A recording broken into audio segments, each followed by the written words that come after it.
Hey everyone, je ne suis pas du tout experte sur YouTube, j'ai pas une grande chaîne, mais quand même j'ai fait pas mal de petites erreurs, il y a quand même pas mal de petites choses que j'ai appris que j'aurais bien aimé qu'on me dit avant de commencer une chaîne, et j'ai aussi plusieurs personnes récemment qui m'ont contacté dans les messages privés en me demandant des conseils pour YouTube. Actuellement j'ai beaucoup de mal à répondre à tous les messages, donc j'espère que si je donne mes meilleurs conseils tout dans une vidéo que ça pourrait vous plaire, mais c'est des astuces que j'ai pas encore entendues ailleurs, donc j'espère que ça pourrait être utile pour vous.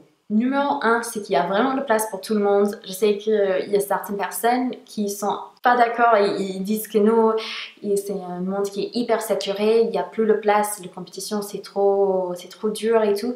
Mais franchement, si vous avez des idées originales, si vous avez du contenu qui sort de l'ordinaire, qui reflète vraiment bien votre personnalité, il y a la place pour vous. Il y a tout le temps les gens qui quittent YouTube, qui ne vont plus faire leur chaîne, il y a toujours des nouvelles personnes qui viennent.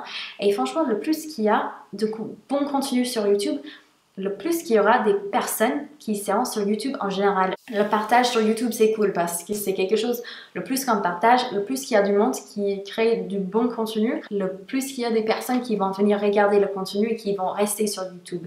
Parce qu'on sait tous, des fois, on a l'intention de regarder qu'une vidéo et finalement, on se perd sur YouTube. On ne sait pas comment on s'est trouvé là et on avait regardé une vingtaine de vidéos, on a perdu le soirée comme ça. Mais ça arrive à beaucoup de monde aussi. Donc vraiment, je trouve qu'il y a la place pour beaucoup plus de monde qu'il y a actuellement. Et je trouve aussi qu'il y a beaucoup de place pour des nouveaux contenus, les choses qui sortent vraiment de l'ordinaire. Mais il y a beaucoup de possibilités encore.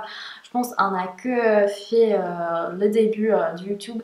Après, je vais vous dire aussi la vérité, c'est que beaucoup des gens se disent on peut gagner l'argent comme ça sur YouTube, c'est hyper facile. Moi aussi, je vais créer ma chaîne et il ne dure pas même 2 mois parce qu'ils se rendent compte, ah mais en fait, c'est énormément de travail.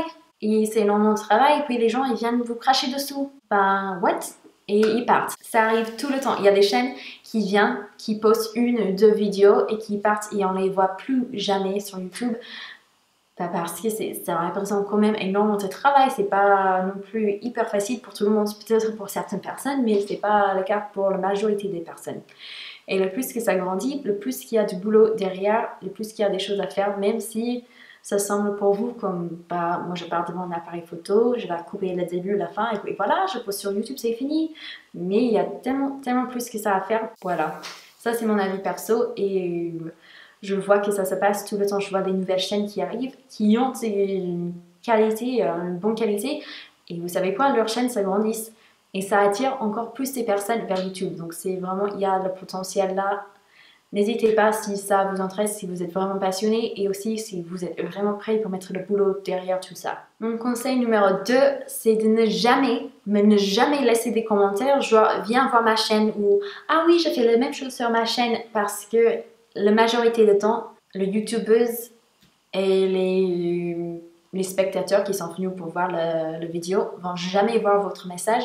YouTube, il a des mots-clés qu'il cherche par rapport aux gens qui essaient d'attirer les gens vers leur chaîne et il les met directement dans la boîte spam.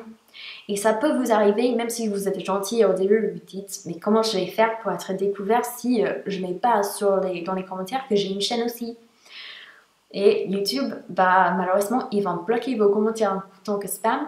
Et il viendra un moment, si vous mettez assez de commentaires comme ça, que même plus tard, si vous arrêtez à faire ça, YouTube va mettre automatiquement tous vos commentaires, que ce soit spam ou pas, directement dans le boîte spam et personne ne les verra, sauf pour si le youtubeuse ou youtubeur il a beaucoup de temps et il va vérifier ses spams chaque jour, il se fait sortir. Non, la plupart des gens, ils n'ont pas le temps pour faire ça, donc vraiment faites attention à ça.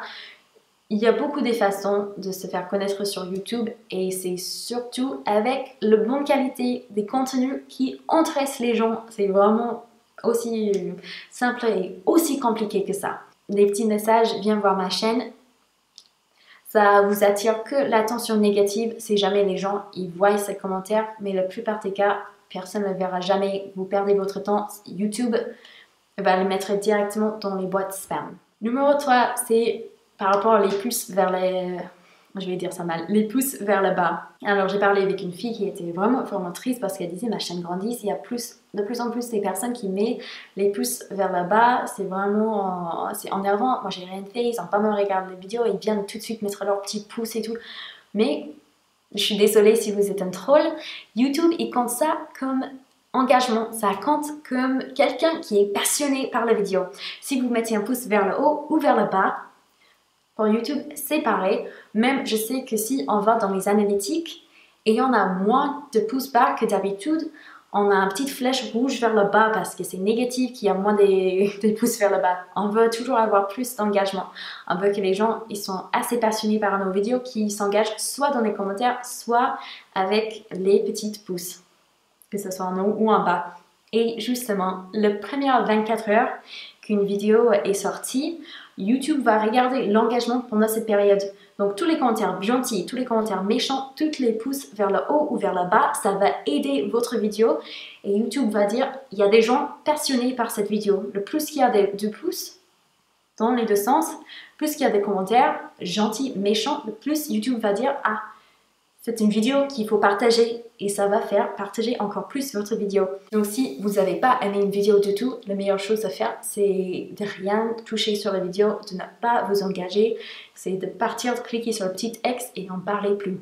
Vraiment, si vous voulez faire du mal, vous voulez faire que cette vidéo, ça n'avance pas sur YouTube, ça c'est la chose la plus efficace à faire. Quand vous parlez à votre appareil photo, c'est vrai, c'est un peu gênant et souvent, même moi, j'ai vraiment tendance à vouloir regarder dans le petit viewfinder juste à côté, le petit écran qui est à côté de l'objectif parce que je peux voir s'il y a quelque chose entre mes dents, je peux voir si j'ai l'air un peu louche ou pas. Mais en fait, je vais vous montrer un exemple. Si on parle juste à l'écran et on ne parle pas à l'objectif de notre appareil, ça met les gens super mal à l'aise, ça fait hyper chelou. Certaines personnes qui savent qu'il y a le petit écran à côté vont dire peut-être dans les commentaires que c'est narcissique, on fait que se regarder, il faut regarder à vos spectateurs, à vos abonnés. On ne va pas regarder à côté. Si vous avez une conversation avec une personne et il regarde à côté comme ça, comme je fais actuellement, tout le long de la conversation, c'est dur à les regarder plus que quelques minutes parce que ça nous rend un peu mal à l'aise naturellement. Après, le viewfinder est hyper utile de temps en temps. On peut voir des points d'œil si jamais il y a un truc et d'un coup ça part comme ça ou de temps en temps jeter un petit coup d'œil, ça fait pas du mal. Mais vraiment, si une vidéo qui dure 30 minutes et toutes les 30 minutes la personne est en train de regarder à côté, les gens ils vont pas rester très longtemps sur vos vidéos. Je pense que ça c'est tout pour aujourd'hui et je crois aussi que cette vidéo devienne assez longue, donc je vais vous laisser là. Je vous aime très très fort et on se parlera dans la prochaine vidéo. Ciao!